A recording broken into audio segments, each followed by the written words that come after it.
Bonjour et bienvenue sur ma chaîne YouTube.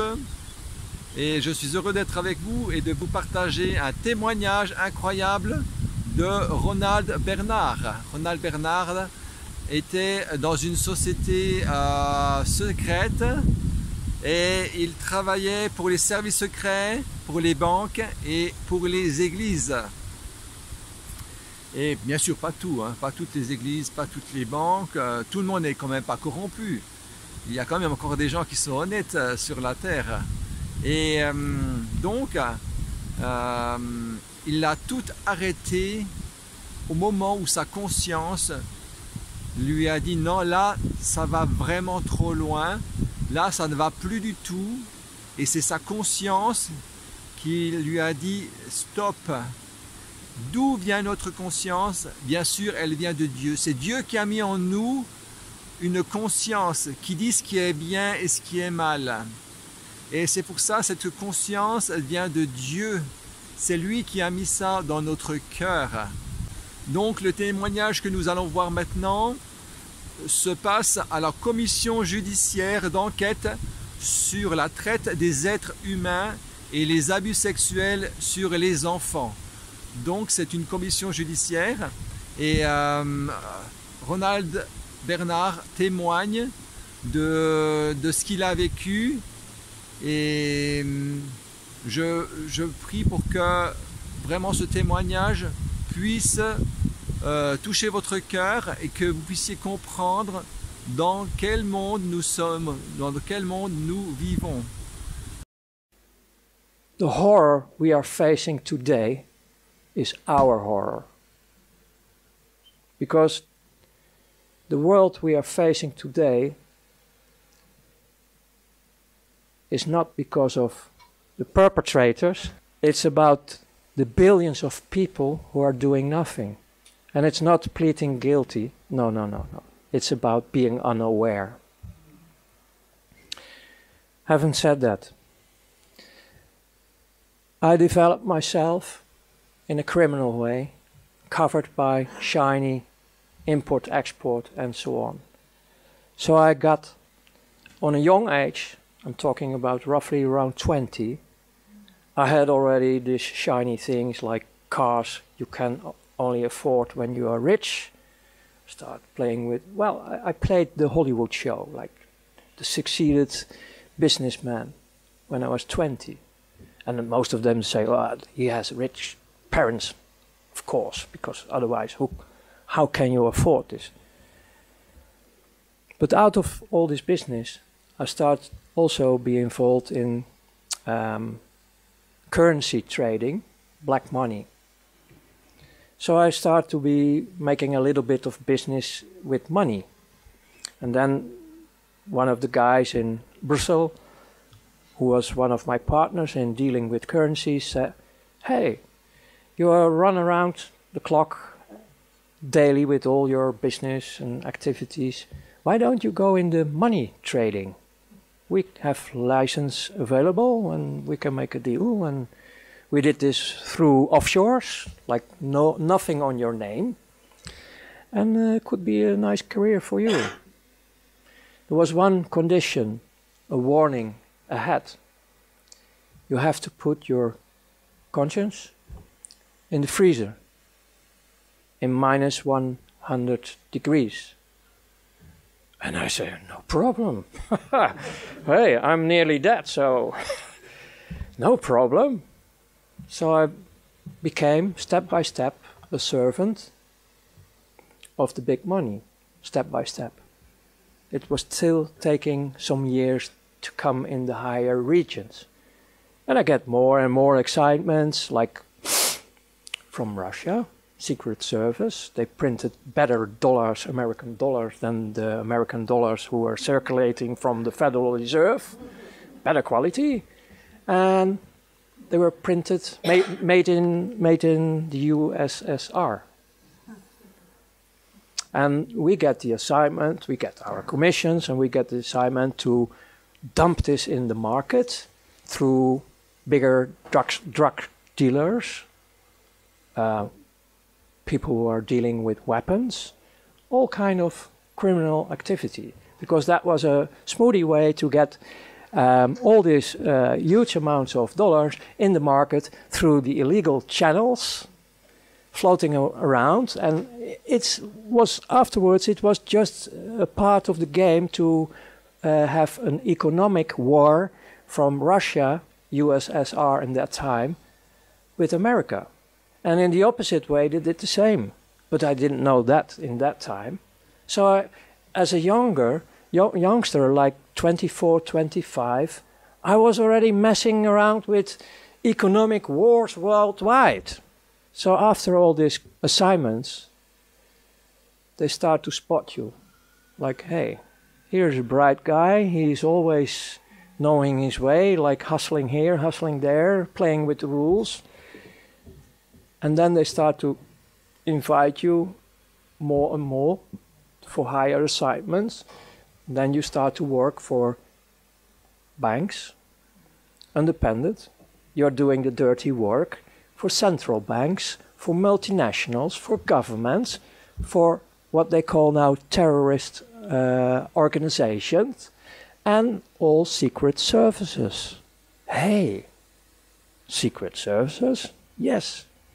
And then on top, like the peach or the fruit of the cake, churches.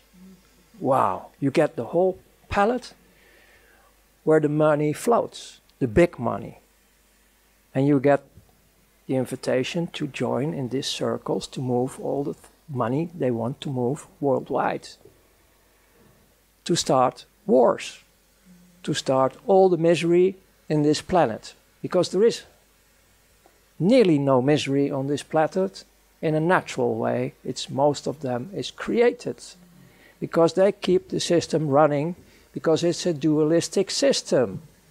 They make the money only because when it's dualistic.